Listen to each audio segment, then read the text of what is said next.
kima din mun changin kon ding vele ni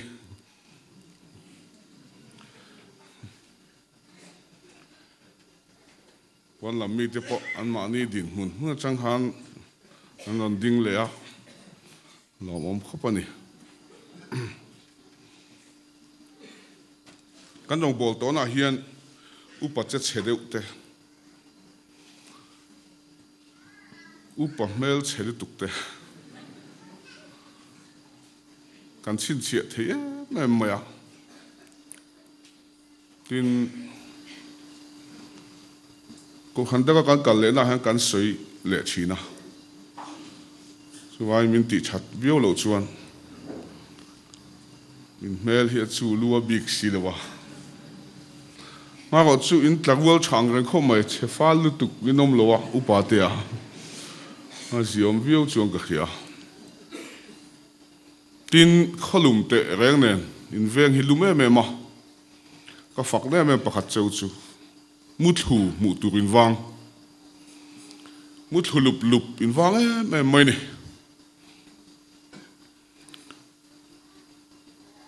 chairman chapa muthu vek ma hi ching hi kan tam khopa mutura ma hi kan titi hal ringot ma upa ho hi a hen an da sale zuala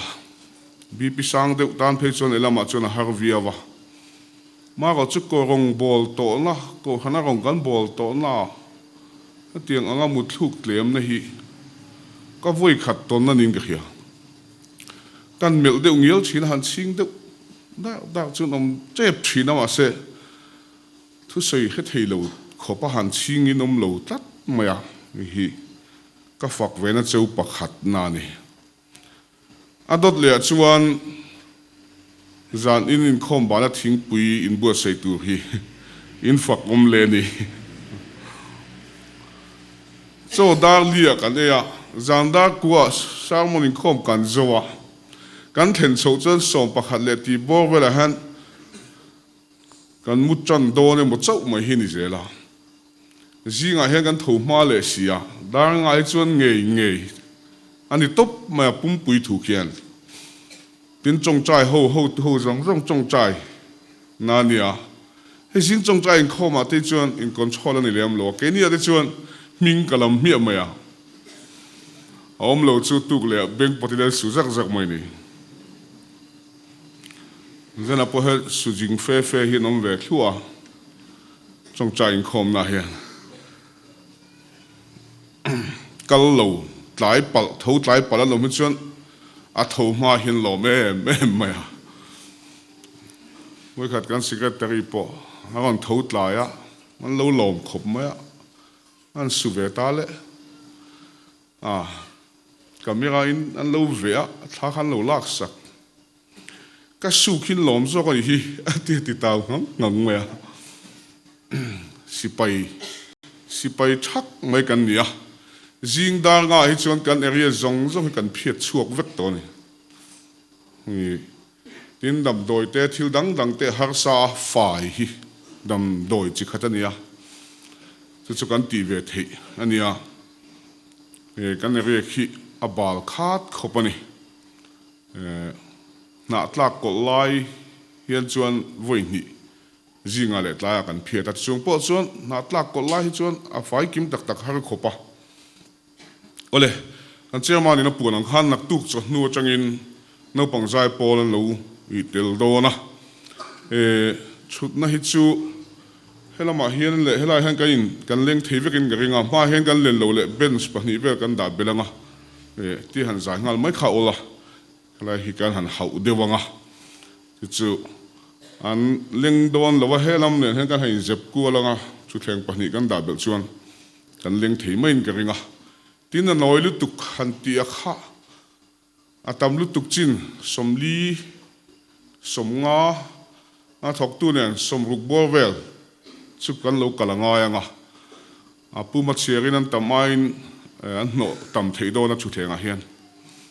kan nau te so a mel cha hi chu mel cha tak sonom vea in fiam na ko apo thei tak le kha po ti thei bi riu chu ti rol chuan that che mai te phakar mai te ado soi chi mai te thei ma mai te mani in vong khap mai chi te mel che bringot mai te pawh hi mu tura om kim de u vekania zali chuanga chuan mak pui hian tam mani chu hei mizo kan piang thak chu hlim kha tal extreme ang ren khopa lal Isua hi ala ni chuan kana adam ni chuan kadamang damna doctor ti damna dam doi ti damna han chi ti chi te ka ngai tuana hena om chin lo khim mai ni tin tvn te hi ka du mi alawa zule muam ti po hi atia po hi kam bu thape mang lawa ni khatiang khan kakal bing na sa khopa katile lutuk ma khopin kakala chuta katin le thlengin Pathian katia anjala ka seng ha ka kor kil bo po Pathian hnênah ka dila ka mule chin kati kha tuna hen khamisul nu la om chun chu ka sam hi nia ka sam hi kala khoi chia ngam lawani hian ka la pu de mai khia an nok khi chu ka ti em to maya nat na hi ka vei tam pang reng boxia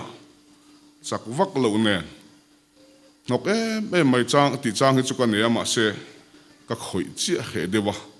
ka la pu ta mai de u khi ni ole thu ma man zana ka soyang kha kha ten khom lo khai no mai thea zan ina kan hun man dan tu hi kan soyanga Pathian thu chili bor velin ka on soifia dona ka on chen thu anga ti chuan chu mi do ta chuan hei lali suwa lo kal le na thu puang tu ka lo kal kan nia chu athumin petuin athumin pe ka kha in hnênah kan puang do na ni ka lo kal le to do na ni he thui puang thui ula an lu chunga te kut ngat ula in lu chunga kut kan ngat vek do na ni chu lemina hun a rei de mai thea a rei lo de mai thei boka kha kan khetla nga in lu chunga kut kan ngat vek do na chu lalpan khoi chewa duwa ma se lalpan min khoi donin ami te kal tangin min khoi chin chu kan hria da tha ma sa ome ole chu tok selang nak tu om dan tu kha chu nak tu ka cho ma no pang lam kan lo chuk man don lowa cho nuwa le zânah hunan don mang ve anga zai pol min zînga ka te pawh han en chin deuh hlek te pawh ngai ka ringa chu helaya sa te min lo me pui tur te kan khelok to sa hi khat duang reng khopa tuna chon bong palian kan ti hi tun ma sing khale sa nga vel man china kha sing thu mani dai to ma bong lian wang tlang pa ngai sing thu man chiak dai to ma vok hi sum sari le bong sing thu man vel hi kan voi khat nia ruai po che do ni la a har em to mai ni Christmas a khang kan Christmas le kan nga le chan po chu ni Christmas hi chu man lai Christmas an man ang deuh tak hian kan manga kan hlim ma kan zai tuya balloon te hi kan la lom tok ma kan biak in cheinan po le khamoi te ne kan laman kha balloon kan han sem cheu te chu amas em ron mai ni heng lai chon balloon sem chu la inga mai ngai to na ini a chuan a tima siriu kan tia kan sem chi ni na han che kher te hi kan la cha ka ma se a hek lu tu ka sa hek lu do kan tingam talawa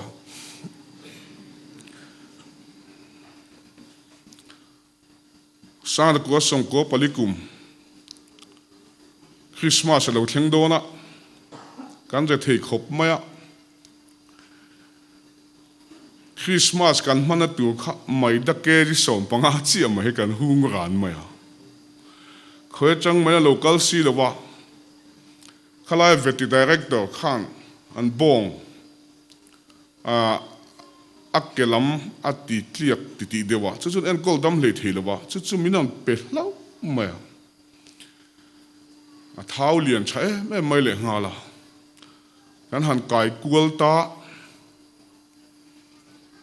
chu mi ei chak chu par huan ho na han ngen tan chu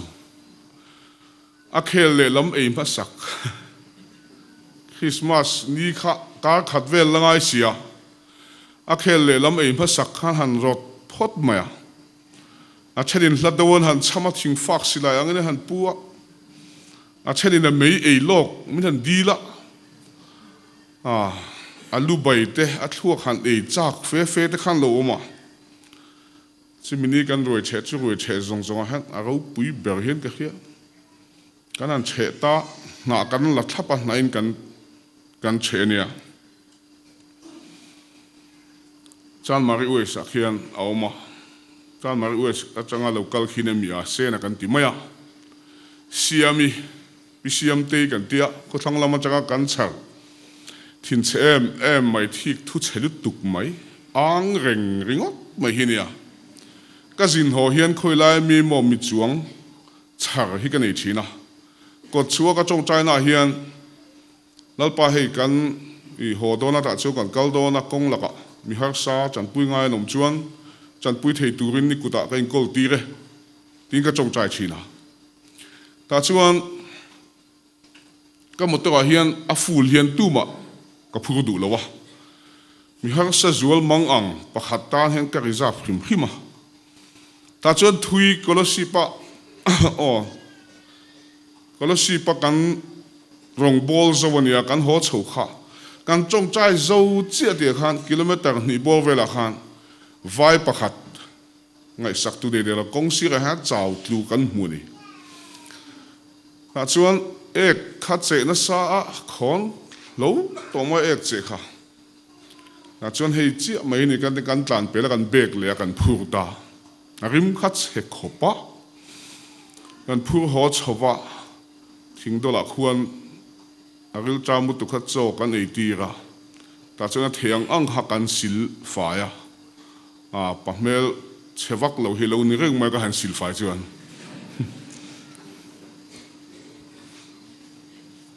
ma lai ngau te kher pakhat chu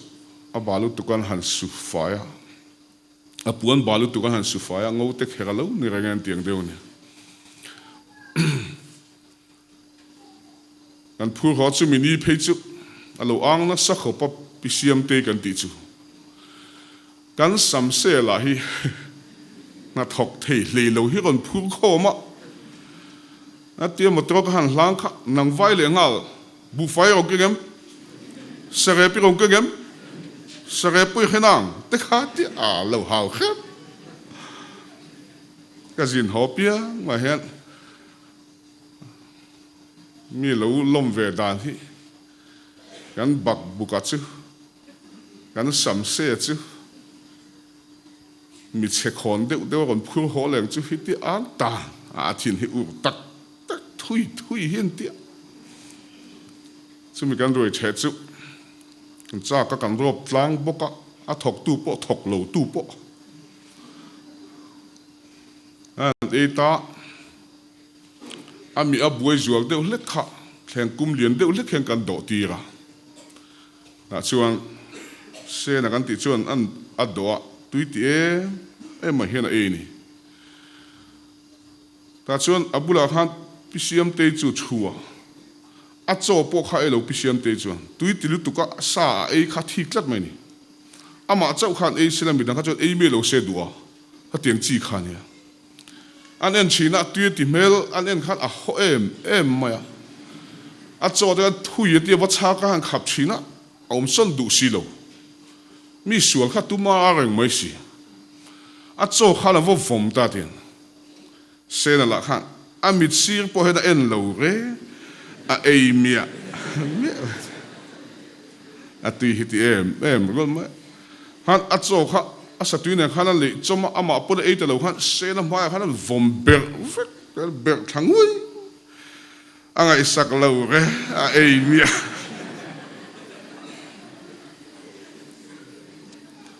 pakhat la kha bulami la kha ati pui hena chama bara chi kwa ti hanan so ka ya among kha kan ura an et cheu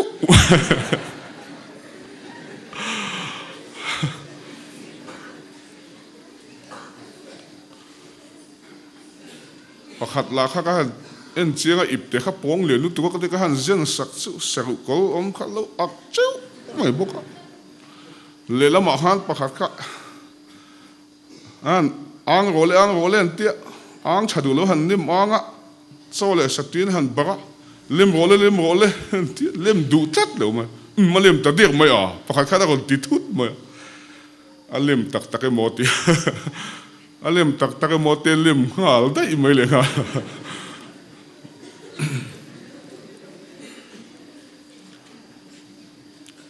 ole voin chuna po min dil na sama in khom ve pakhat chuan la pakhat ka nei ni tia la tak niang mo ke ni in khom de chu kan sang che ni ati dak tak thelo mi dang i tel ve vak chi pon lo thu an sei la ha hun lo deu han lo hallelujah an be timing lo thei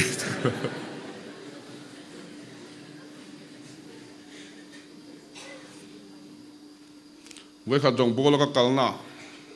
các kala chul to sia các pum hi analut tu các tiêu với khát cái hallelujah amen khi còn tít chiêm mình đang in convent ti buổi dâu với cái này trong ngay cái này to cái ngà mà cái ngay chuang là vào tu ma chuan pulpit at tu chop te hi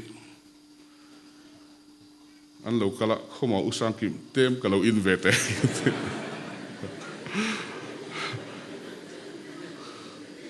cái in từ ốm mỏng thì là hết tlem với cả lâu tụt mới chỉ nào tu này chỉ là trăng càng to hey tu na kan hotu pawh hi leader kan ya man zan deuh khan kan ro rel le kan chu khom kan rei dewa dang ni dona kan mua amut tui te reng ne khan mi a pakhat khan kong ka chum bum ma umon tho ngatia pele khan va thawa enge ni ya te tu nge ka hming kha chu zong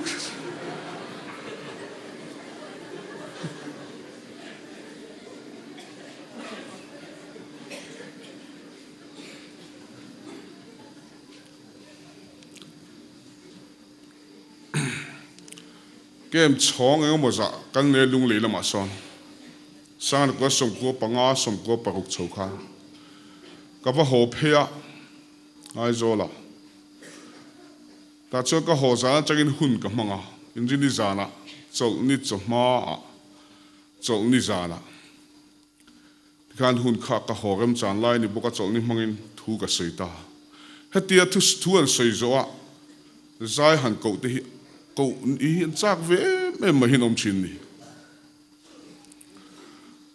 bằng pa huan lắm Bible trang cả chia ra dàiกันxóm đó na bằng pa huan lắmมันxóm mang cái tia tung nghe dài thiang tiêm mình đi phu làm mi can ra vang à zalian na kan tia còn thọc chuộc lố mà hên đinh ăn dài về ta chính chẳng nên khan mua vật tệ thọc kinh leng là tí là còn xa cho atuka cho li tuk te nia Pathian la sange thei tu local tong châu katia leng pui mi zo re ma kan tia chu còn thok phe à đi cham boi pui ti la sa tok to ga ti po han chang tat to mai si gan ngai thangar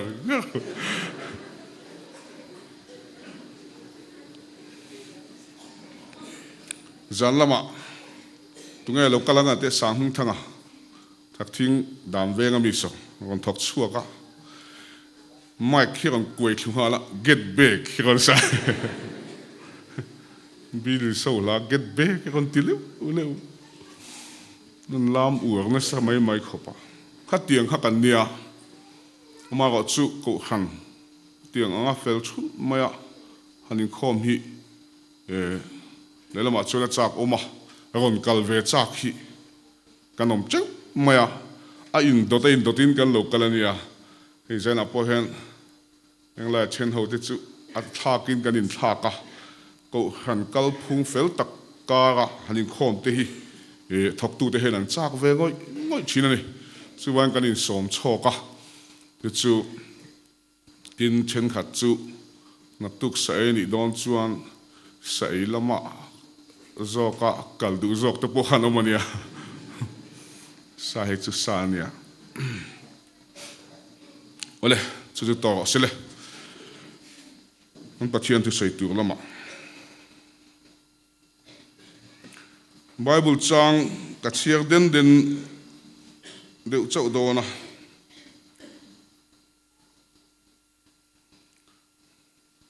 chanchin cha Johana ziak chanchin cha Johana ziak bung thum Nikodema le Isuan council na hi kan chiar te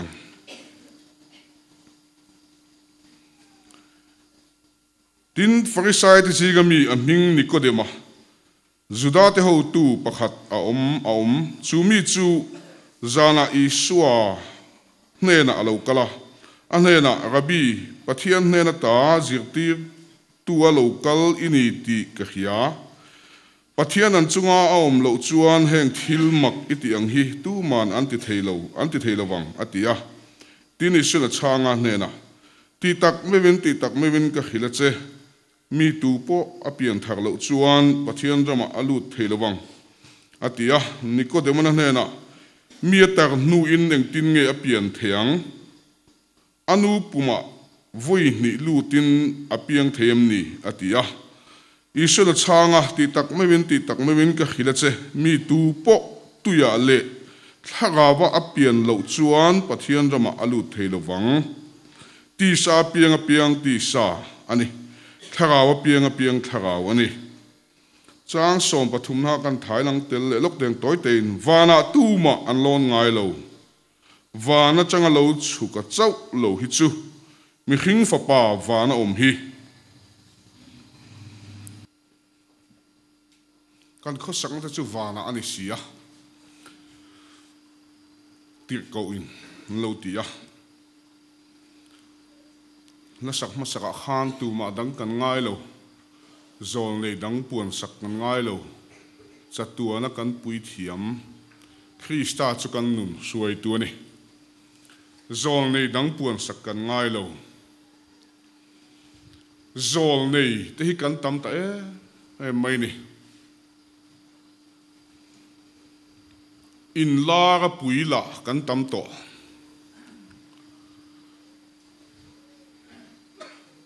eng thu ma puang the pui hi kan tam ma hei hian buma kanom na tur man ruwa ani lali so local ngai to a buma kanom na tur lama hi Pathian thu tak mang lo chuan kan se fi don lo ani ki ma chuwa ngai po hian minin la sak tu po hi ka tong to a Thlarau na zong ring su ati te tin ti chiao tu ten om mun thiang lema ding in mu huna chuan se da tur beng nei chuan hero se dan bo che pa lo lan hun tur te sakol lo lan hun tur kan ti te alo lan to dan le alan le dan tur te heng zong la hian ko khan mi te kan phim khur ngai ni chung thu chu enga mo chen hi ka hut don ani keima ton to changin tin Bible in chiang takin min hril vek boka chu heti hian han tak chuak te la masabera tuna ka Bible chang chiar kha kan soi fia phot teang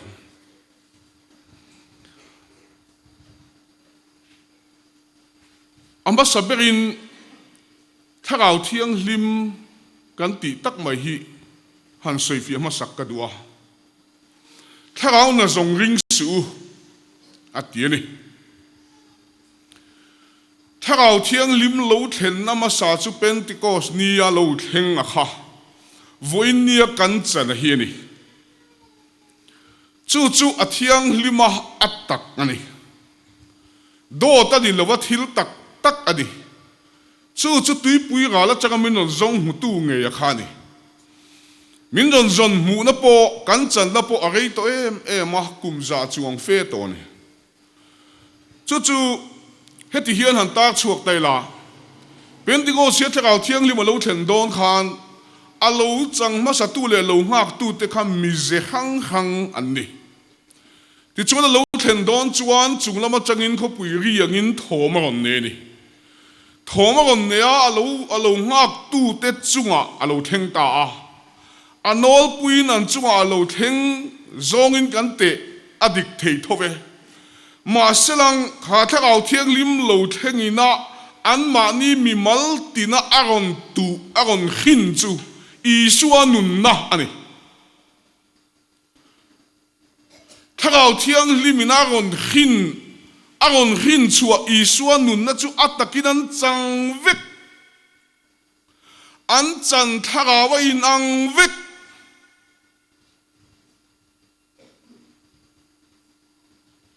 a chang tu te mi zia ero chu ai nang lo vek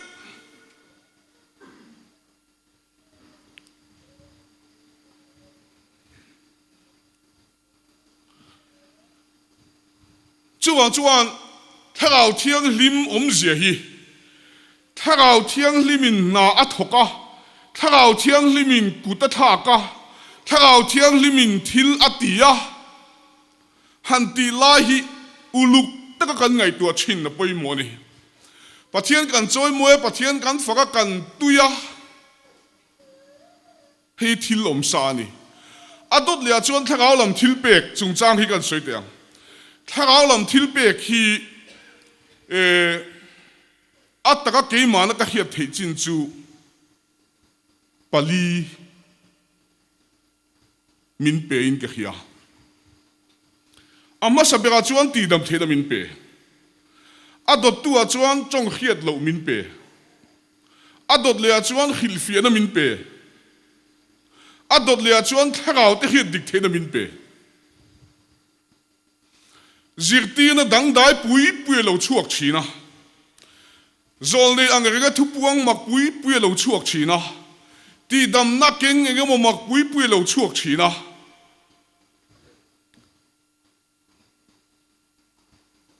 he konga hian kan tong bo mai hi kan ti tu kan ni lo ti hi ka soi tam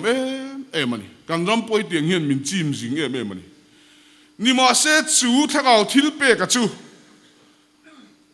mi thut taka huai lu na tur man ruwa ani lali so Krista thia thole ani ti chanchin tha hrilh na man ruwa vek ani Thlarau lam thil pe ki chu mi man ruwa ta na mang lova ati dam na long tong ken ri ngot rei dai adom ngai lo upadeu chuan che vekin ka ring chu soi thui vak po ngai lovin chuan Pathian Thlarau thiang lima chong hiat lo hi ka ta ni lo ka chong chai lai fian ri la ka chong chai tet alo kal thi ni chu alo kal chu Pathian ne la ka dil thap hian mi ron hrilh fi sak le china man ruwa an na tho na le aram zau na tu man ruwa chia chen ke ma mi mala kol reng chi ni lo ka man chu angai chu ni chuan ram huai man te phu zol te rui lo ngai ten dam na lan mang the ni chu chong hiat lo chu khuang ngai lo wa thu po de lo ka chong hiat lo chuan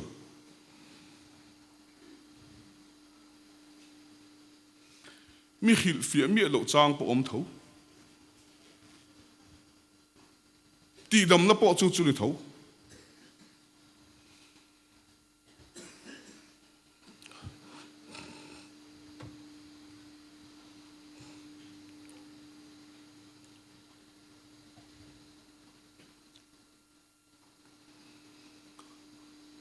apoi mo em mai lai chu zol nei hi lalpala pom chin zol nei chu Bible a hela khung fel thap mai in la chi reng a pom chin chu ta hian a khung fel thap mai he Bible mi pia lam hi chu oi dual chi ni lo oi lo tur ka ti lo wania oi dual chi ni lo wa Bible chia chong cha na de la phim khur ta ka endik chin tur kan nung deuh khan champaya ko han pakhata nula pakhat chu pulpita ni somli le jan somli ka chong cha don Tihtak min an chuk thak ti lo noi chang ten rong bon ten ne he ko khana han ke hming ate Sangthankima te no ma in roi thadu lo wa upa in thi don upa te in thi chen don ani te titani anan khak dewa chang kha kami nu khang khuset ka han nei ve upa te ko khana ni lalpan an in kuta ada ani engai kha thu puan vel me kha khati me no ya in nu thak vat lo ko han ti mi me angai thave reng me chu nu po chu Pathian la tho he lo ni pal takin ka ti chi ni lo pal anga ti di de kha ka pe ve vak lo ka chu ani lo chu ani lo ka sual wang lai chon chan bi ka ngai thei kho pa mi thing chop nai the a la zawng ka put sak ngat pe amma ka ne o Thlarau tho lai chu ko pil phungin ka thiar let pe ni ka rumia lo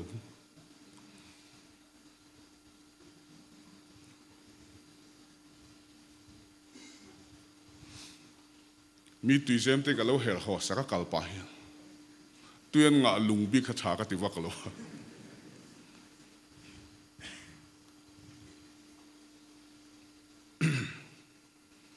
Tihtak zet thian sual lo tu Pathian nong kan bolel pon Tihtak zet alu chil top mai tu ni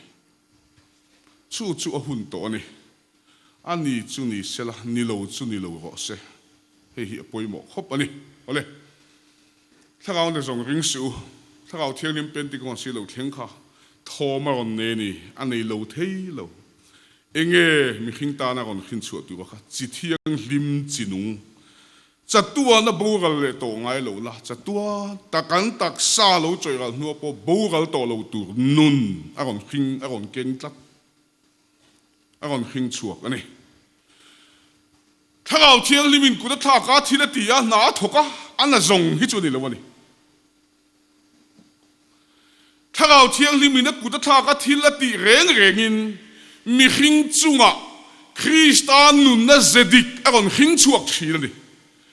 Christan nun na zedik khing chuak thei lo Thlarau thiang lim hi Thlarau thiang lim ani lo hlom top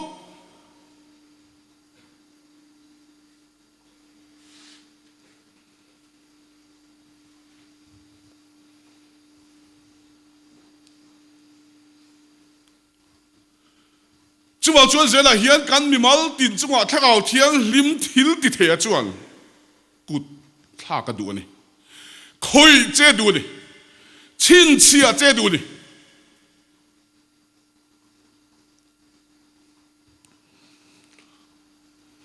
ole chulam chu tok silang ka thu soi tu ma kha kan hrilh fi lok te Nikodema le Isuan council kha Israel de zirtîrtua Pathian ham than pawh zirtîrtua sa kho lama pawh zirtîrtua Nikodema ni adan le thileng kim pawh hevek tu rangai ni sa kho dan ngat phei chu lali su khat ipiang thar tu ran ti tat mai pian thar om zia kha an man lo chian zia chu mi tar nuwa eng tin nge a pian non le thiang nu pum chunga lu til piang non le don mi le te ti bai mai ni kha pian thar om zia lali su chong kam kha ka soi fi ve ro ni tu ya le tharawa ipiang thar tu ran ni ati lai tak mai kha cái sấy phía đó chứ pani à cái thiệt cái nấu ngai nghe pani lama lâu cả ra lúc tụi khi ol de vậy tôi à ati chuan itak sa à ati nani hei hiệp co apa na chuan itak sa ati chuan idam lai nghe in ati nan ít hi nua ni lo idam lai nghe in itak sa idam lai nghe in tôi à ati khan chu chu athil tum aron hrilh phía chu ni thì nu evangelist nam to lo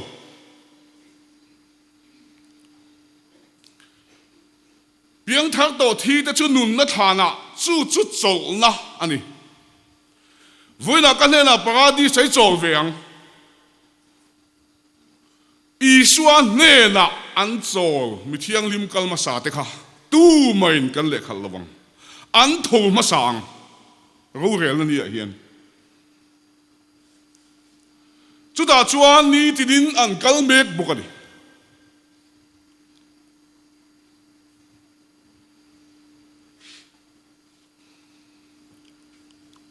voina ka hnênah a paradis lampang hrilh fia vak tum lama voina ka hnênah ati a kha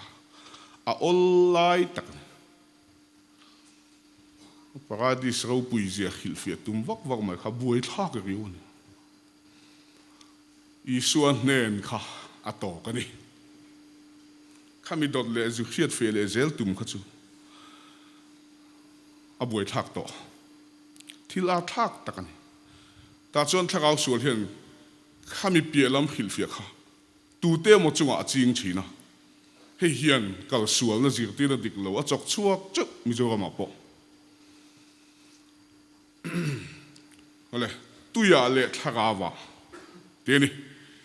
hei tiang kan sei mai mai nga le ka thiam lo ka nia mi mol ka nia wangin nakila ka ta la changkai takin ka tia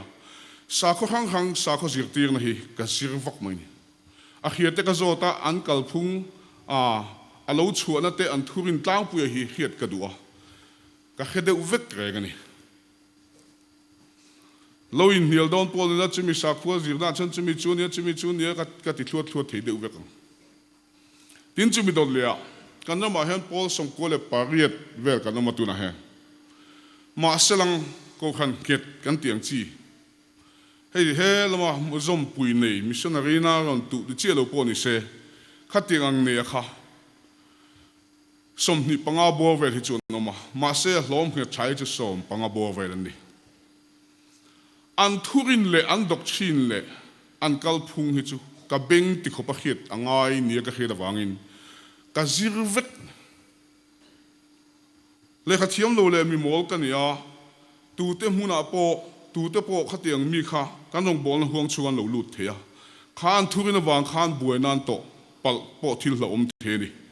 nun nan chan lo pha thea pola ka in zirtir na ka in te na sa ro puisia chunga tan chula chang kai ka rin wangin hêng zirtir na hi doctrine le thurin hi ka zirvak nga ka beng ti khopa ka kheda ngai ni hi ka te ka beng ti khopin ka kheni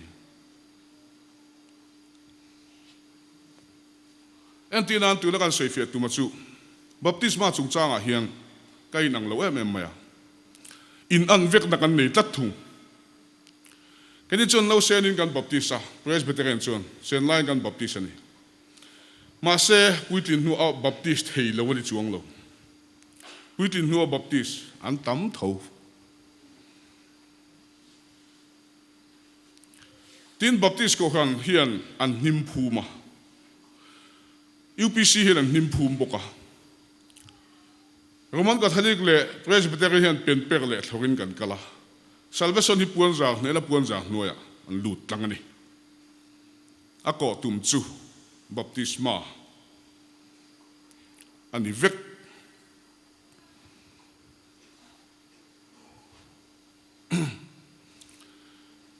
kan ti dan kha ai nang lo ta vek ani kan ti dan ai nang lo vek ma sela in an vek na lai kan ne ya kan in an vek na lai chu thor tu le thor no sen thor tu kha a hitlang e maya a u zok ka ron chui tamai ai o akal thei lo anau a chang tu nge ya chunga nge khan sa khu pui thiamin baptisma kha wale fa pale thakau thiang lim hming na baptisma nge tu ni a aya u akal thei lo a thei hun ni mai nim phum tu po ni sela ani hi chu tui lut ngai lo na ga te benga te lut chida tui hi angam lo khim khima anau zo khi tui huwe ka soi tamai ti thei lo ka kulai orisa kama ring thal khu a puiting liu chi za chu ne zani za thum do lai di a helai no sen baptisma chanrual hian baptisma la chang lo te chanrual hian chang anga ingai mangu isiak lut mangu ati thei lo a chan tir tu te khan lo ka le mo a chan tir tu ka zu ka le mo nge ge an chunga ati angai an tak sa chunga ati angai nim phuma ni point thoka ni point pen pe ka ni point puan za nuai lu ni point a chang tu nge ya chunga ti angai ve ka che khan ka ni nanga ni chu wangin chu chu la en tir chu itak sa ai dam lai nge in I Thlarau chu kan tak sai tak salong kan ni lo wa Thlarau kan nei chu kan Thlarau chu I Thlarau kha Pathian tho ni thil nung dangin Thlarau an nei lo mi hing te chi hi Thlarau nei kan ni chu I Thlarau chu Pathian tho ni le vai vutin mi hing a siama na ga chon nun na tho tholu ta nun na tho a thok lu kha tu na I Thlarau khan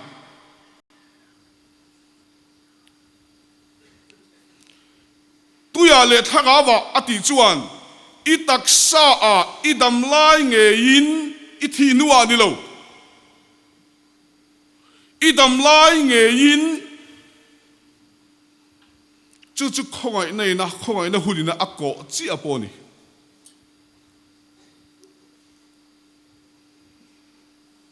aron tumbing bera po chu ni I taksa I dam lai nge in I Thlarau kha Kristan nun na Thlarau thiang lima apiang tu redi ati na ni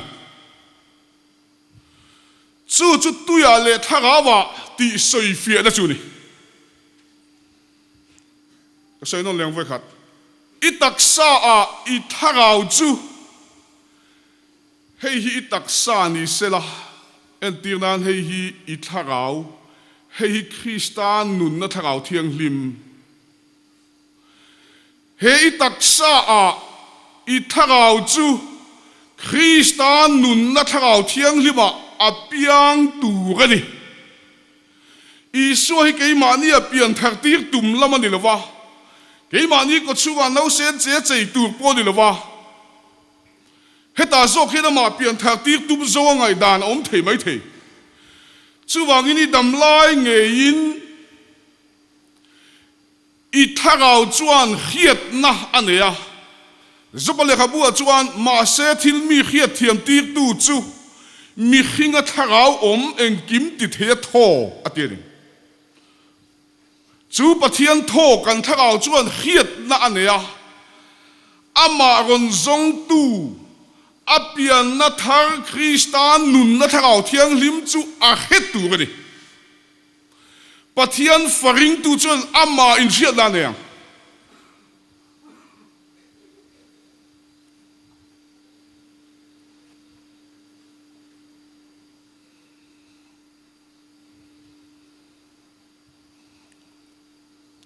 Pathian fatak nun na Thlarau thiang lima chuan I Thlarau chu apiang ta ta siam tuin ka Thlarauin azom ta Krista grep nung chu Thlarau nge chuan keima ni Thlarau nen Pathian fa te kan ni ti min siat tir chin fa te kan ni chuan ro lua tu Krista lua pui tu te kan ni kan ro kha khovel ro ai na ro pui zo ka ni lal pala min bua se hi chu wangin tui pui ga la changin ipian na tu rian aron zon chu la wala changa lo thlen na chan la chu Pentecost ni ani chú ý biển là tụ chuan nó còn rong chè ít cái phản nuôi cho cái chi bình cá ít bầu nó muốn là ngày khá nó còn rong mù chè anh in nghe còn rong mù chè à rong tụ chuan ama nun nó thảo thiêng limin nó còn rong chè à còn rong bù ta chè đi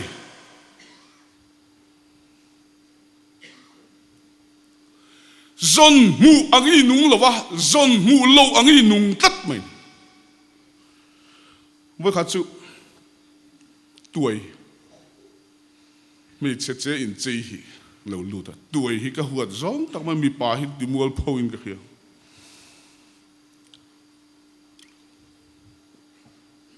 mi zo po mail che pol le ngal hi ni le ngal a hang sia a coi bài mày a biển đến lăng il ta lâu le ngal pon a venga nu te siama in noi tai kuala me chiang che khana i siama ni chekang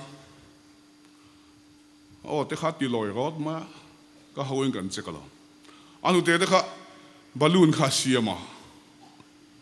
now the chen khat ba cho an vasi sak vela an aya velen chen ui ve khang la le angi o mali te nom takani ringong me mi pa cái này chân mi pa, in cái nó mới từ cái này à,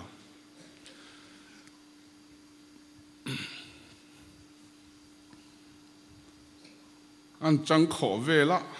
balloon hi lâu nia, balloon liền chỉ hi, rồi vác lâu hết là hảo, té đâu té hết là hảo mà, vừa vác lâu hết, ha anh bra pa ngày hết lâu phun chó vềเลยà, ta cho cái hành lý lệ ta dễ la. Cái chép chụp lại nè, anh đi về khăng lại chú, nghe chép chụp chú thi này niệm chú, cái bốn phen cái phèn thale gì đó nè, anh đang bên khá mấy chị, anh đang bên chị hi về đi à, hay là cặp zong hả chú, trả về al mấy là ta cả, anh chú kêu lệ ta, thi chú nghe nè, cái hắn bớt chua cả. Proxy là nuôi là tel nuôi mày à, rong sen khá lâu nuôi về mà tiền bia là, muốn đi về là, proxy phun nang khá lâu mà lâu phun khô chịu mày khá lâu nè, à cái con rong sọc cái phèn tì cái đá thằng lăng liền mà cái đỉnh tì ra, ít tì là say mùi em, mấy chuyện sẽ tiếng son này đâu, ngang ngay cái tiếng ấy ôm mà, cái tì hép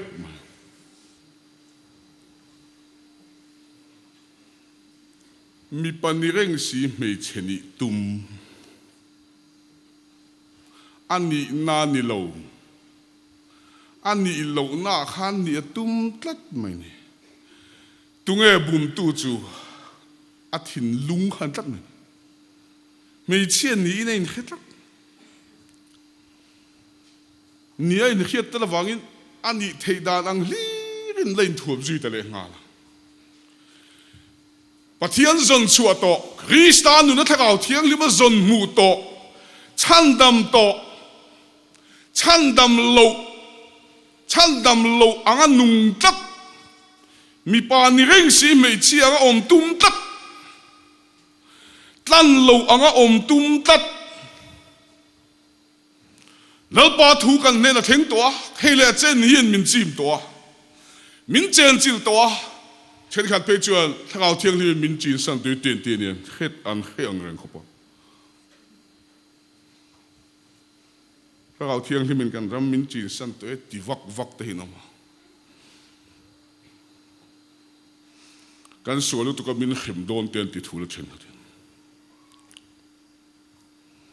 Mình khém tụi hắn pa hay Pathian hay khém tụi đó chẳng hắn phụ hoa đi ngót mày. Cái mà ni cái in khém mê cái ni khém tụ đắng lâu cả là ngay lâu cái mà ni xiêm hing fin nè lệ zânah khovel ram rô rel nó không apa cái in tị chiết nó tụ hay cái in xiêm xiết múp mai nè à té bèr po cho tiền thầu chứ anh mình chơi bèr po cho tiền thầu chứ kan in ti chet na tur lam zong heng ke kan pen sup bai ni asiam tu belew na thil siam kan bia kan pathian chu kan pum mani kan pathian hi kan chei moi chuk moi ni kan pathian kut tin te hi sen vet vut ma kan pathian beng te hi enge mo kan oi tir du kan pathian ngong aten man to te kan or ngur ma kan pathian mui te kan pathian mit mul te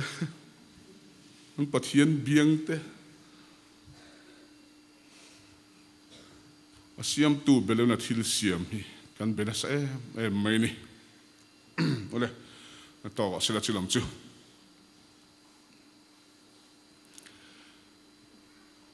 chandam to anga turin lalpan min du ani he thu hi apoi mo mani ti kha kan shela ta na chaw me silonga kan nung deuh khan dong bowling kan zukala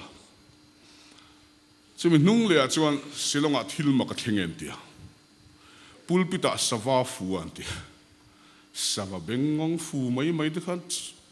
an man ching chong chai hui mai ni mo le anu pa pakhat ka zata ke chu ka han kal pe ve la wa thi khatiang mai te ha anun nge lo thak em hian ke khia khi lai tlang chi pa khian rei ek tlang a khen amo mizoram pumina mu thei deuh tho hian biak in ai lian ma hang cross dian lutuk mai na varin zana eng pup main lo ding sela Pathian biakin kan benge nge khatiang anga in lak na hun khanilo chi thiang lim chi se thei lo Kristan nun na chidik takin innuna in lar aduni hnênah in lar thu chu hrilh ro kan hnênah in lar thu hi ka hrilh mai ni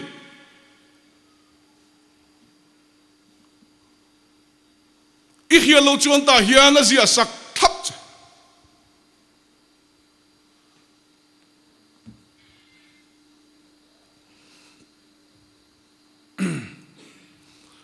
voi khat chu soi lo don ma ka soi fe dan kan mang le tho te Peter pani dam lo min ron pan ve khang la nga chong chai dam thei an ti chia min chong chai dam te an ron ti in nge na a ka te kan zo la pakhat chuan kan nu la la ya ka vok chobel suan na ka kong na kha chua chang ala ni ti rei to ngot mai chong chai dam thei Sangthankima chong chai dam thei an ti che khang kha ka ri lu lo lang zot mai ni te lo an han soi tak mai an pani khan chumi kum kan nei kum man tia rei to hlomang reng si khang an na zong mai kha han soi dun tan chu an in nat siak ta na zok ni khan hai chu ta chu le han ti kha nu ho ti hi ni du ga na han soi khom te an na zok ni hi ai chu de ngar na chung a tuar thei ni zok te hi chu ai chu mai nia ti dam na mak pui te hi kan tong nem to ne mizo ka ma hian ha ma ni lo ka tui dam doyan ti te kha a han ngai san te reng ne kha a lo ni le hop lo ho zet khala ma khamba na ngai te ti vel ta mai ni ka khia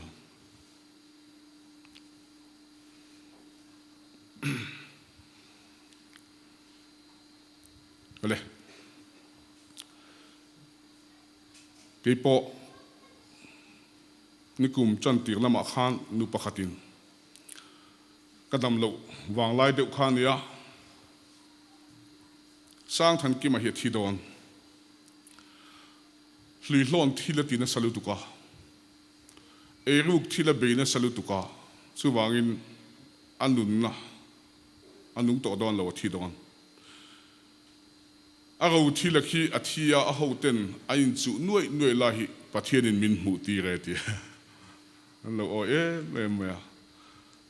kan chung te chen khat pon lo o ya còn phòn sek mà cái bộ hi min hu về phố này in lao na mu hậu hiền anh đi châu hi Pathian đồng bol tu tiêm min hu te bộ hi nào chuan chumi cái thi đón ti mu tu nu chu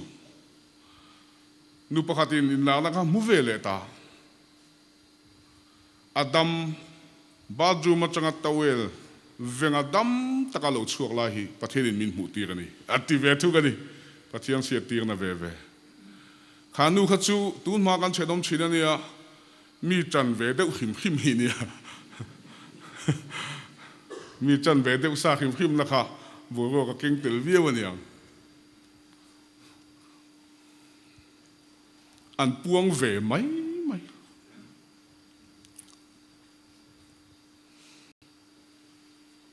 Peter trong chai tura ka trong chai na be se local te kha Pathian thu ka mol tak takila vuang na volti damin inom ta ti thu te hi in sethiam vem katia Pathian thu ka lo khilani chumi Pathian thu ka khil ma chuan zînga han ka ruma pinna trong chai na kan ya kan nei zo an ni kha ka tong ta ngala chuan Pathian thu ka khil tamal mala an zom thak khopa an oi khopa in oi chat mel le mai in khiat thiam mel le ngala katia pakhat chuan ka khet thiam mu tuk cholo ma se ka dam lo pal ka hlawa khet thiam mangin ka om mai mai ni hi a chen nu chuan dik the lo kha ti chuan di kha sei ni en tian khil chong ve le buka chu te kan bula chu te na min nui ko lai chuan nu thloi mel chadeu mai lian deuh mai pakhat a chang chu kan ong bol te po hi mi tui pui ve em chin nan kom chaka chen ron ha le lui ta ni lalpa chu fakin mo se kan tiat ba na kon pharon vai le mani chu alo lu ta hei ha kon ti lu ta Sangthankima lalpa mi thiang lim itan Pathian kan he dai lara I chan vo tu ga ni chu thu chu va khil ro bin tia ka lo kala ni hai lu a me na tian chong chaya an be lo kan ngak thap Pathian chuan ka chan tu chu I hnênah mo khila ka tia na khil chia ka tia o tia Pathian po chu va timak veo ka hnênah sei ve mai o mania chin lo ka khan ka chong chai zo ve chi a bok ka im be zo ve chi a bok nang hnênah kher han sei te dai chu timak hle mai a ka tia Sapo pa Pathian poi khoi tia ara ka chap nen a al nuai tamaya Peter ka council lai me ka kha an mang kha ang khop maya chu tiang chu hnênah puang mo ka te o ti ani tak chu mule ka tia Peter ho ka Pathian thu ka hil san le ta ni ka oi lo lut tu ka wang khan ka oi lo ka ti du lo ka nangai kha ka thok maya chuan le chapo pa mi ti tawak mai Peter te pani kha del dolan hlau si khai min ne khol wa gen tia ta chuan han soi te le ka tia ni jan dang ni le da thu min kar khan ka hnênah Pathian in lar in kamut lai min kai thowa thu min silani Sangthankima hnênah chuan he thu hi wa puang la he tak satlan na thu hi hrilh ro se ti chuan chak takin ka hruang ati che ni a ron tie ni chu ka ni na ta la min ti mo ka ti o tia an he ha le an chong chai le lo ria an akina chuan ani le nang enga tan nge ruat ve che ka wati ta ni I tha chhâng dal tua min ruat tia ni ka tha chhâng dal tu chuan ngei tiang ka tia I ei in tur te I mut na tur te I thom noi sil le fen I rong bo na tur man rua zong kha ke ma kuta a om vekang chu tiang tu chuan Pathian in min ruat te a tian chu cái lắc viêu anh nhỉ cái lăng vào là cái lắc lâu tê cái này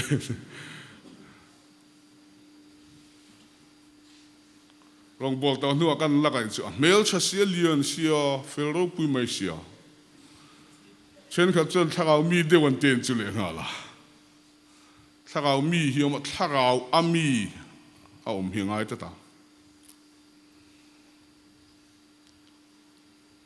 kan nor bet ta ni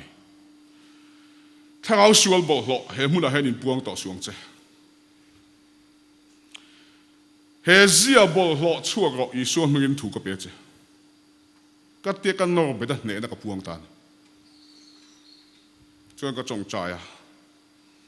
ka chong chai zo Pathian thu ka hrilh Bible ka chiar khuma ka chong chai le a chatakina hota chu ti ang zong chuan a kal to lo ga ama ro chu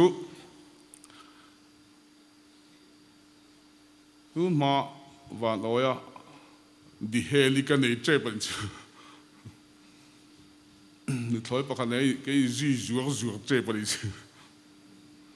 ha này hắn chân mi à thế pakhat thế cái ngày tua man lé cái là vang một lé, chỉ tết lộc, tin tông vào lai po lắc mảng là khá rong bol to nữa, hắn lắc thạc lệ hắn sẽ oi vắc lâu, cái tỷ chi này vắc lâu này.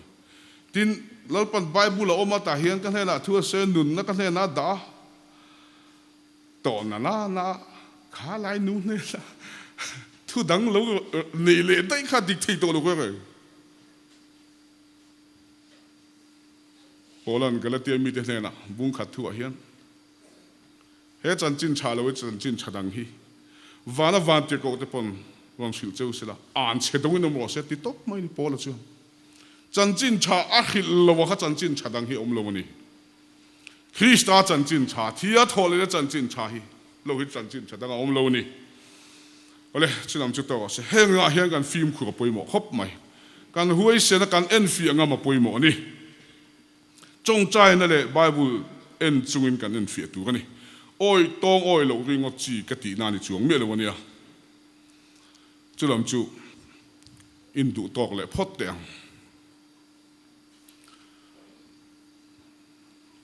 Pathian in azong hu to che azong chuak to che ni nun na ape to che ni I chan hi bo lo ve ke ni min chan da man nun na min pe nanga pek lo na tu thu che kha om lo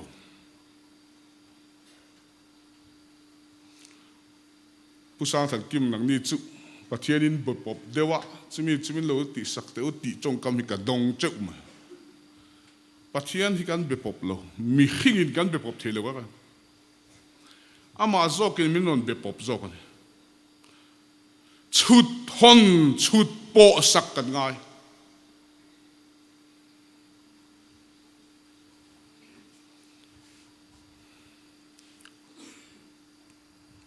zan chang chuan lalpan be pop phok cheu sela a thu in huai to cheu ro se chu Pathian thil tu mani I thin lung kong khar kha kik jing to khop mai I mang an lai te khana be thin che ni I mang an lai chuan be pop thei che mang an lo ve le thei hil le in khar le tlat mai thin lalpa ma sial lampang ain ma ni ma sial na mai tan san le thi ti chung chuan lo la ngak ring che ni voin ni thleng hian ita na nung renge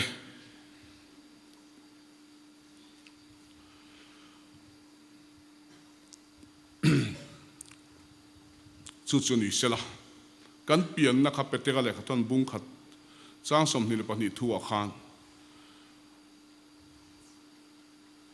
Pathian thu nung reng le om renga chuan chi che thei lo la ka piang tharin ni e min ti hi kan ni na dik takani ti kan chena chaw me mi pa ni reng si me cheni tum ta om me cheni reng si mi pa nga tum tat me che pa til en kol te an cha chuak tak le ti lo thil pakhat ka soi le lo kang toi te teng ka concept don chan teang thil lenga mo ka soi kual nem de hle ka kan siat fia lo ka lo wangin kan soi deuh top ange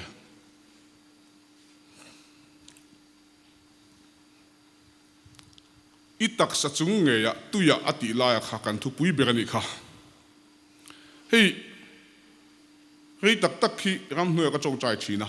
ka chong chai rei ber chuan chol kar thum ka chong chai ya chong ngei in zirtir hi in hrilh fia sakhi har ka ti zong takania chong ngei pathian kar kan tiang chi te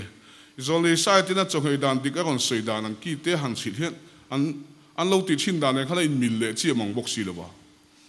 chuan mi va hrilh fia poi thiam har ka tia pathian ena ka in kar thu mi mala pathian ena ka in kar thu a hian a oma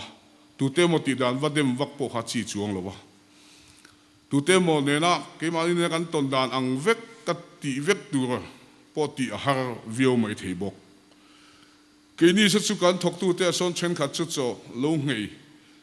ni khata cho lo ngei ching te nom china ka phal lo ani a chu cho ke ma ka ngei ma yang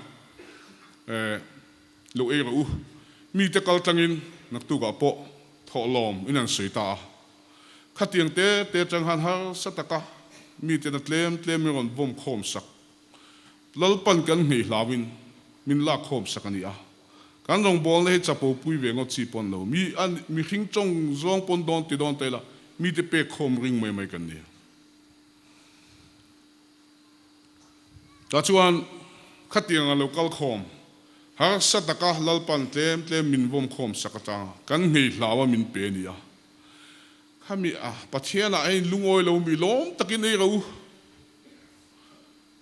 tui ti takin in donang ang kha ein in mai ro lungoi lo ang zia zanga a lo strike ang deuh hlaka lo ti kha a om palang ka ti fo chi da kan don ang lalpan min pek ang kha lom taka ei mai hi a chain ka khia pathian a kan lungoi ni ma se tu te mo ta nak pathian kar ngai te ni ro chuan hi ma ni kan lung oi lo ani lo ba kha chu thu khan ani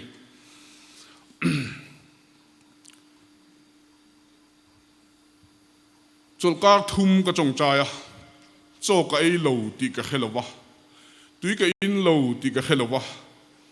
ka chong chai ka chol bok lo ba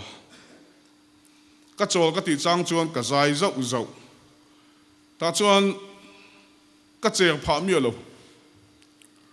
ka kal ni le ka ho ni ka chu da ka thum lo ting man ani ka chok ngei ve dan chu ni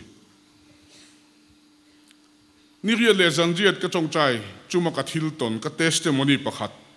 ka thu soi ti fia tu ta na ka soi zia china soi le ka du ni ta chuan hi kami zia chuan chu hun lai chuan tu ne chuan hlataka chong chai ka kal ngam talowa ka man lowa zânah da khada chang hian ka chong chai thina zan tinin hom anga te kan kal to nuwa chuan ta chuan ram danga ka vakal te mun danga ka kal te hian chong chai thu pui poi mo tak ka neya champhai tlang kan tia le lama changa khuthang laman thir khian chim lam khita khen ni a chung te zo tang a omani chumi a chu ka chong chai thina tlang chi pa han ka han lo na kal chu har via ba asang boka ka han kal ham china chu tlang a chuan chong chai hin nuam ka ti bi ka ni mun danga chong chai thu pui enge mo ka nei pon chumi tlang ka kal huna chong chai tan chu ka chin chia ka khol ti chho da tlat maya ti chuan chu tlang chu ka pan ngar zela chu tlang a chuan lal pan min bedu bik ni hiat na le chu tlang chuan pathian hi biak du bik na ka nei lian ta em mai hi lo ni reng mai ni ta chuan kem par pani le ka nei point an mut huna chu tlang a chuan thele ka han lon kham china ka ha pha em mai a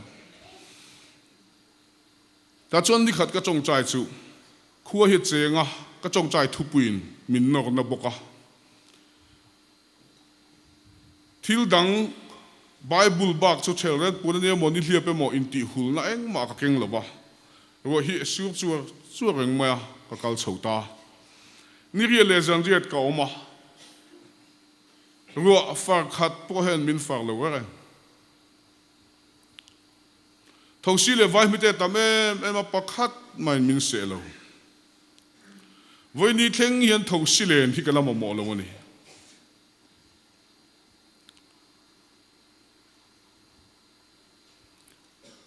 Jehovah Jireh Pathian tanga ngai tu aniang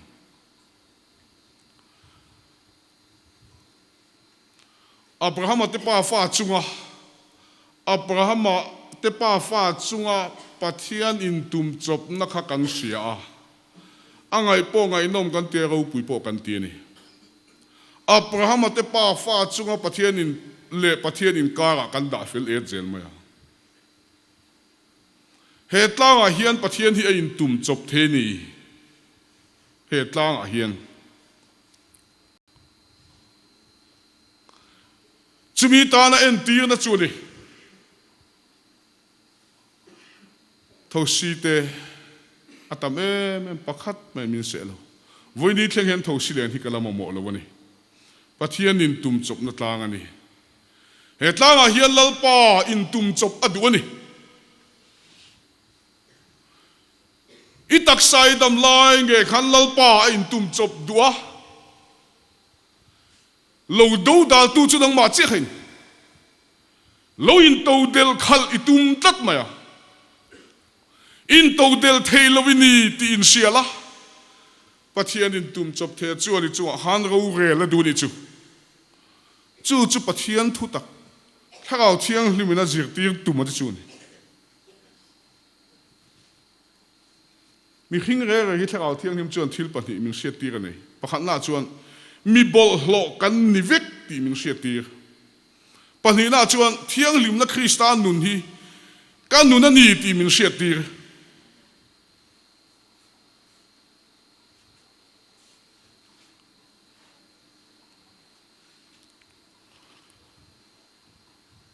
chu bol hlo chu a thi ani a thâu le thiang lim na Kristan nun chu kan nun ani ti ming siat tir ani thi na le tho le na chan chin cha ni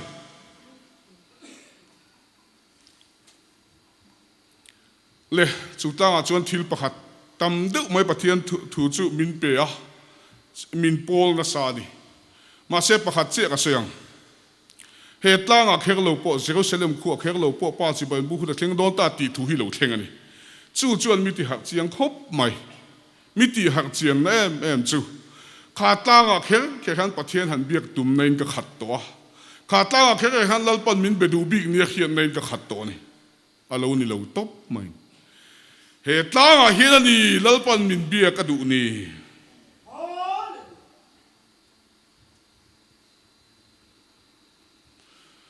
ma ko sanga biak na bi kan nei chinte khata lo po han biak thei lalpa kan be the lalpan min be the ni ti kan chena poi mo kha tlanga khan lalpan abedu chewani i bop lo ni lo lalpan biak po che dua abe chin che a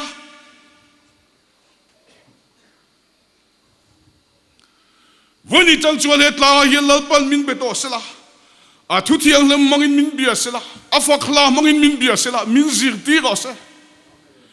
i chi pa changin lalpan ike pha thleng zakin be pop phok che ro se bo to lovin chatuan in suai zel te che to ro se chatuan ro rel tu chu lo lang to don sia chu chuan voin ni changin inuna ro rel adu ani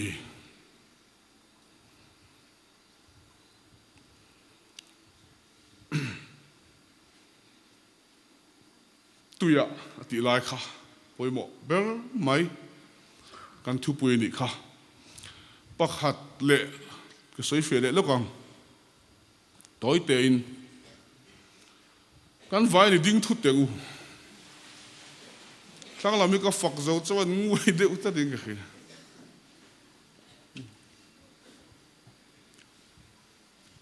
le I chu le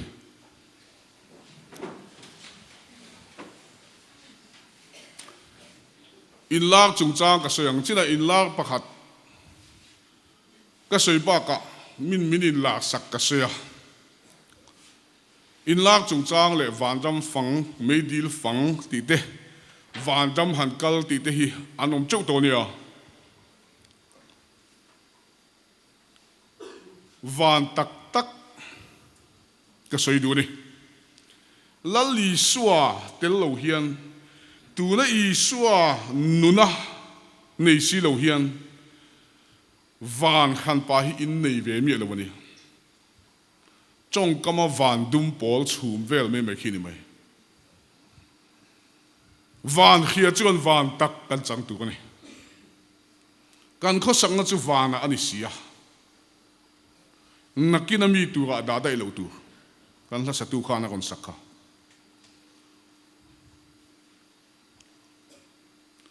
no pang te kan ni lai changin van ram phang hi tun thlengin ka chu thian som le pathum ka kheto kan te lai po kan kom thangai Peter pakhat thi do na magan mu to mang lowa agon hak chuak chu van ram lo han phang peka alo kir le chan chu van ram ko chu rang ka chak kong ka puya khan ko kan lo hon thei ta lo tat me an thei ta lo chan chu kan chenom te hiu ka ho an kheto si lo wak ka nei hlen ta chu ka thil sual ti chu alo lang nal mai ni atiani chu wangin hemi sim tu hian I chuk thak le ngai helai heni sim thei lawang min tia ka lo chuk thale ni tiani enge mo chu han phang ve chu ni ngai tu ni ti chu lan luwa chu la ti le chila no pang te kan nia agon har hun hi alo chuk thak hun kan nga ka kan chu chai chilani khata thu mu apua na kha kan ase kha kan ngak hlel china a han phang le china ala sim chial la pom chial lo ni ngai tu ne thale chin ni tu ka nia ta chon ka pi akai tu le tu lo te kha khe thei dewa ka pi ke ka kai ve gem kan te kan han zo ta kai ve do na lo min han te kan lo me mai ni I kai don lo nang chimin ti ta se kan mu thei me lo ang no pang ta han kal tak tak ni khan kan khetlat mai sia a khat to khana tili china na ti jingu to ko puitli lam phe che ngai an nei ta dewa me dil han phang la in rap tha ka til tu ko kal ve lo tu mi lo phar so ma ka lo le ta ni atia adu du na le thi nge man do ka taksa phu man lo tu me lai hian ka taksa ka theng le ta chon ka lo nung chok le ni tin tlangwal pakhat me dil phang lo le ka hiani le la tak te pon lo chuak chin ani van ram phang te me dil phang te khoi hinge van tak ti tu na kan chi na ngai ni bible thu po kan en ngun ngai chu ti hian han ti te la tu la hian van kan han fan te me dil kan han fan te voi ni ta kan ta he nge chang kai naum van kan han fan cha ma di lo me dil kan han fan cham la ma di lo in fan san siak la ma di lo Pathian mangai na thu chi in fan niam siak ani tui chou luang kan sengai lo Pathian mangai na chu niam zong na luang chi lam li na te dai te kal chuak bula pachia te piang sual te ti dai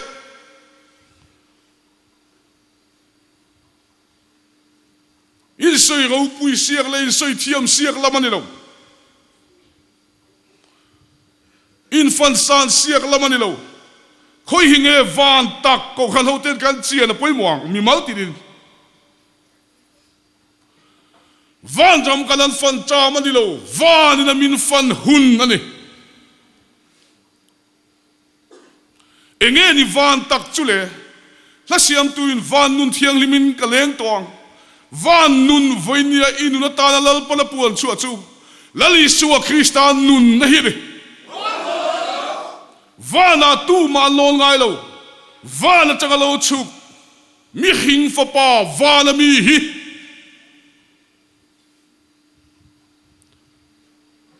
zane changin van nun hian fang cheu sela van ramin fang cheu sela mi hing ram top sela ike pa lu e chi pa khan vanin ram thar din ro se khoi nge van tak lấy lệ vang cái lăng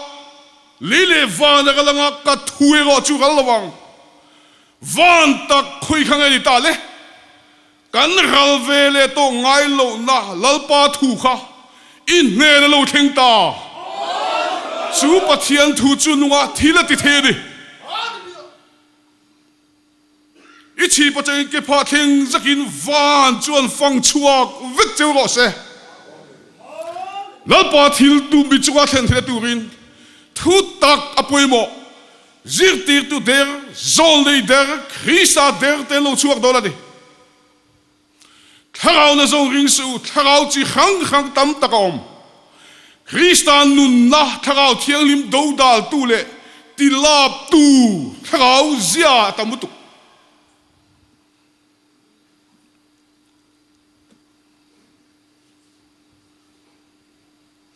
lali so Christian local don na ko khalo te kal him the tu rin lalpa thil ti the na kan chunga a the na ngai chu ti ni lo chuan lo lang tu hi mi hingin kan zo don lo mi hing ai na chakang mi hing kaman ruwa gon mang don sia khovel thiam le fin na te man ruwa gon mang don sia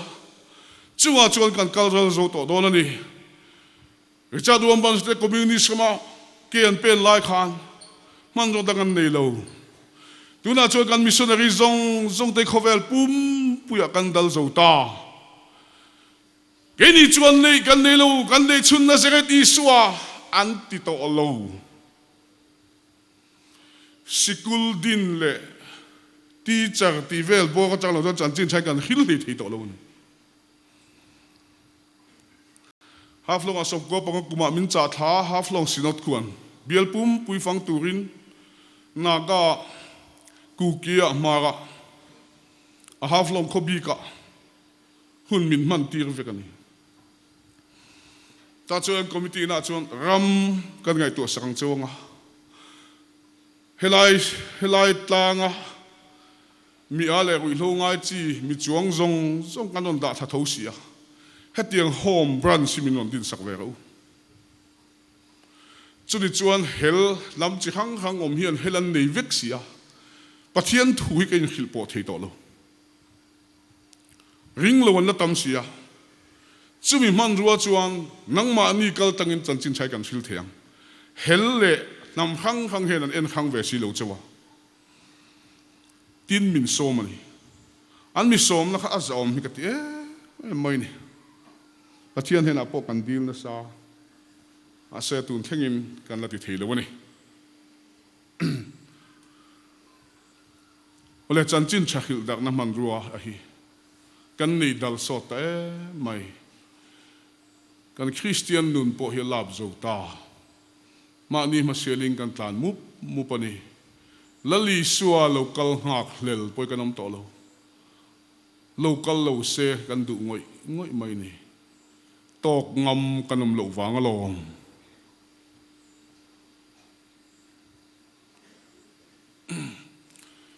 le chulam chu to se thil pakhat chia ka soi liang in lang na kha ka soi vaka ka in lang na kan soi ve thung ka in lang na mu kan soi ve lo thu ngai toi theng berin kan soi tiang champhai zo la khen le let kan ne ta chuan ka pian thar hlim hian ha thok tu dang an om si lo ba bu phun lo hun don ta kan ka chhok ta kan u le ka pa hen nangi tholo chu nau te la thiam wang bok si lo ba hemi phun hun chung ran na tho chung tal hi chu i ron ti lo chu la tia ani tak ka tia chong chai nan hun ka hmanga ni mai lo ka tia chung lai chuan ran nung le thil dang zong te hi Pathian thu hi ka hrilh tuk mai thina ka loi te poi Pathian thu ka hrilh thina ni chung lai ran bu phun na ta na kan dan chho dan chu zînga dar li vela changin ran kan chho chana dar som vela kan chua cho kan e chuan dar som pakhat som le chan ve vel changin ran kan venga ti chuan tlai lam dar ni le chan ve vela dar thuma te mo kan chho chan le a thim thlengin kan choa chuan zânah a ven na rem changa zânah men chungang dar som ang thleng vel kan veng le thin ani chu tiang chuan ran kan chok bu phun chul hi anai mem maya le ta chuan ta chuan chuti lai chuan Bible te tak te ka dea chiar bel hlu mai ka chong chai ti khan chuna ran ka venga ka chhor le a chuan Pathian thu te ka ran te ka khila ka tui mai chin ani ni kha chu tlang zo kan lo bula che chuan mual pawng a oma cham phai kal to chuan phai zo la khen zo lai taka khen kan lo chu omani mual pawng a hi oma chumi a chuan ka veng ka tlat tira an ma zona hen lei pawng lu kham hian kamu ni Bible ka chia ka chong chaya han chan ka en le a mai mi ching hian kamu hil mi le wani chu te ko mreng lai chuan ri moi ro pui zet mai hi ka khetani chu ri chu wadang da em ve o ka tia te ka ti lai chuan chalai ho phai kama engamo picnic emo in ti hlim na ne mo ante play zai pol ron zai chuak thina abon beng engamo aniang a ka ti ni kan menga han nga ka beng ne kan nga event de wa ka men ve le khana ri kha top ta dei mai ni awa ma ke o ka ti amak deuh na chu ka mul thi hi ding sung mai ni kha kham mak ka ti ni ka mai mi ching le ta chuan he lama changa ri ni lo chung lama changa ron ri ni ti ka heta ka mai mi chin ve le khana ron ri le ta a ron ri nai tiela mu thei ni ka ri na wa ka en le ta ti ka en ve le khana re le ve ka chun pa chan lai ne ka en ve le khana re le ta dei mai ni awa mak ve o ka tia ta chuan Pathian ka hnen a in lar do na niang ka ti ta ni lom takin ka ta ni ma se ka multi hi ding chui mai ni ka hlau ni silo ka hlau lo ni silo in ko mani ka meng to mi lo wang mole ka tia ka chong chai ta lalpa ka thena chu soi du ne chuan soyang che in la du de chuan in la ang che I duang angin ka chunga thlen ti ro tin ka chong chai ni ta chuan ka chong chai lai po chuan ri chu local le ta mup mai lalpa thu se ro I ri moi chu ro pui ka ti khurang ai pon ka khurang ka lo dong song tum takin tiang chuan chong chai ne ka lo be ni chu ta chuan ro kal ngai tiela o ka kheta ni Sangthankima hi amithiang limani min ron puang ni kan ni na le ani na asoi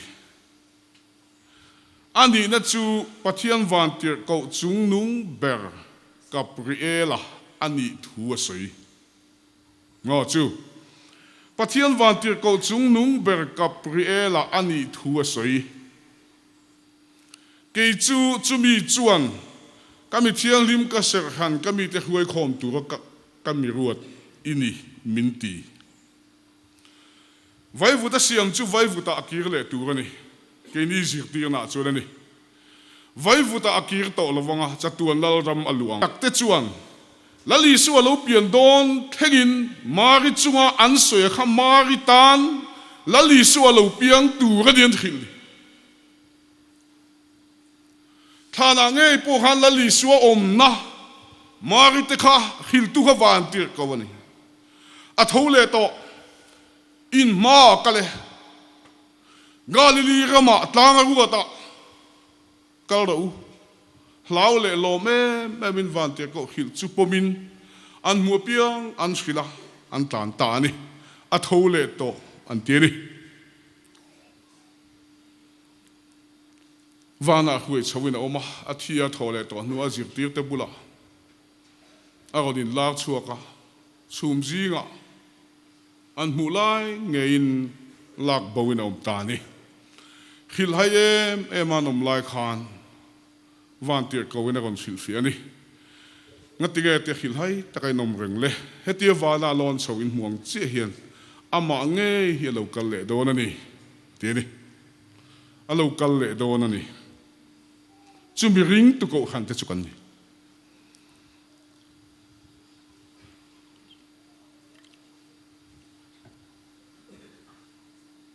a local le nai thu te a local le thu hi ring ngam to mang lo hi tam kan tam zok dei ni alo kal le do na ni ti ni chu tiang chu pathian van ti ko tak te thil puan chu ni e ti ga pathian van ti ko chung nung ber si in ti si na min chan nam tu Isu Krista chan chi na soi velo zona pakhat ka pe veng che ngati ga min chan nam tu Isu chan chin hi soi velo tin ka zon ve ta chi ani chu ve le chuan na salu tuk mai ka tak sa khura chuan mi del hlum do la moti tu khoban enga moin min dela ka ru hi tiak zo da ve ka moti khopin ka tak sa na ka rak vak bai ni ka meng ngam to si lo ri la chu rap thak thiang el tiang in ari hum maya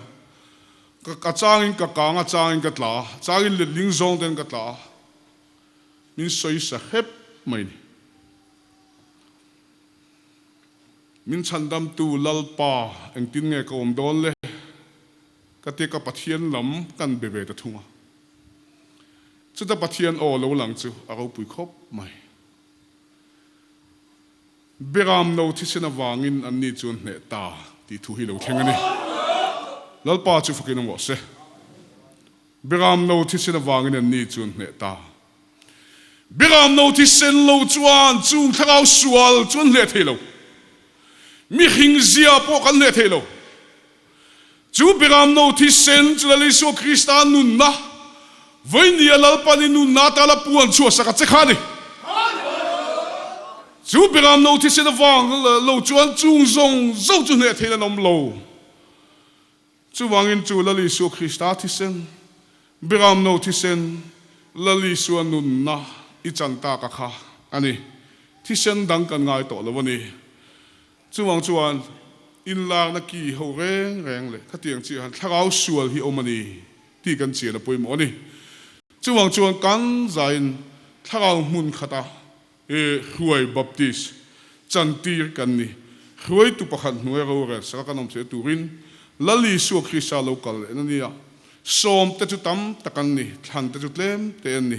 a som te chu a thang le don sia a than tu ga te chu Thlarau thiang lim tiama a chin chia kan ngai sia chu wang chuan lalpan chin chia du chewa chuan in lu chunga I khoi chewa du wa chantir chewa du wa ti dam chewa du ni ti kan chian cheu apoi mo me lalpa thu kan zatal ma sam se khami hun kha kan mang don to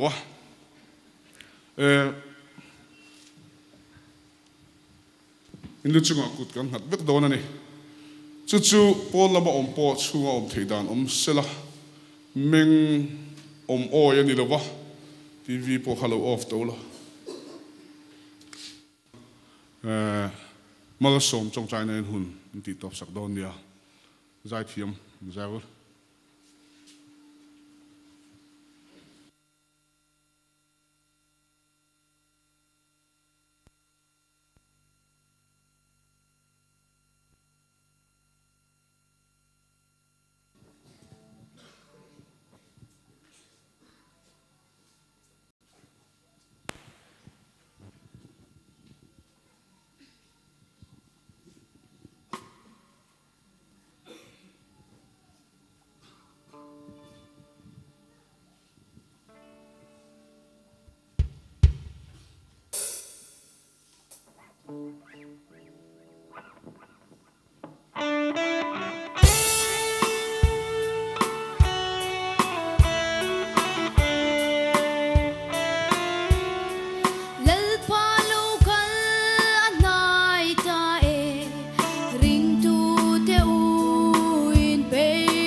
lo